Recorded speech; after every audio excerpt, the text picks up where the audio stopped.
విశ్వంలోని శాంతిని కాపాడటానికి కొన్ని రూల్స్ ఉన్నాయి. కానీ ఆ రూల్స్ ఎవరు పెడుతున్నారో తెలుసా? చరిత్రలో ఎవరికైతే ఎక్కువ యుద్ధాలు, ఎక్కువ వలసవాదం, ఎక్కువ దాడులు చేసిన రికార్డు ఉందో వాళ్లే ఈ రోజు శాంతి గురించి పాఠాలు చెప్తున్నారు. ఇంతకంటే పెద్ద విచిత్రం ఇంకోటి ఉంటుందా? ఒక్కసారి మీరే ఆలోచించండి. అణుబాంబును మొట్టమొదట తయారు చేసింది ఎవరు? అమెరికా. దాన్ని యుద్ధంలో అది ఒక్కసారి కాదు 2 సార్లు వాడింది ఎవరు?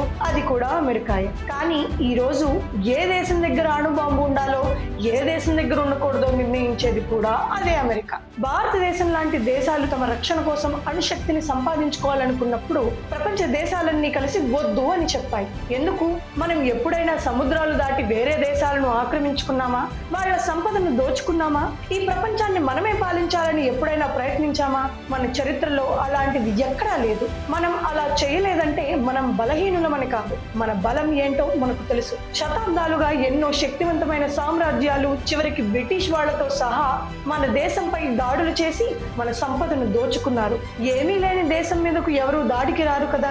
కాబట్టి బలం మన దగ్గర ఎప్పుడు ఉంది. కానీ మన చరిత్ర, మన సంస్కారం వేరు. ఈ రోజు ప్రపంచంలో శాంతి ఎలా నిలబడుతుందో తెలుసా? నమ్మకం మీద కాదు, భయం మీద. నువ్వు నన్ను నాశనం చేయగలవు, నేను నిన్ను నాశనం చేయగలను. కాబట్టి ఇద్దరం కదలకుండా ఉందాం. ఈ భయమే ఈ ప్రపంచాన్ని కలిపి ఉంచుతోంది. ఇలాంటి పరిస్థితుల్లో చుట్టూ ఉన్న అందరి దగ్గర అణ్వాయుధాలు పెట్టుకుని ఒక దేశం మాత్రం ఏ ఆయుధం లేకుండా కూర్చోవాలంటే ఎలా కుదురుతుంది? కాబట్టి ప్రపంచం ముందు 2 దారులున్నాయి. ఒకటి, అణ్వాయుధాలు మొత్తం తప్పని ప్రపంచ దేశాలన్నీ ఒప్పుకుని వాటిని నాశనం చేయాలి, లేదా ప్రతి దేశానికి తనను తాను కాపాడుకునే హక్కు ఉందని అంగీకరించాలి. ఈ విషయంపై మీ అభిప్రాయం ఏంటి? కింద కామెంట్స్ లో చెప్పండి. జై హింద్. ఈ విషయం గురించి ఇంకా క్లియర్ గా తెలుసుకోవాలంటే ఫుల్ వీడియో చూడండి.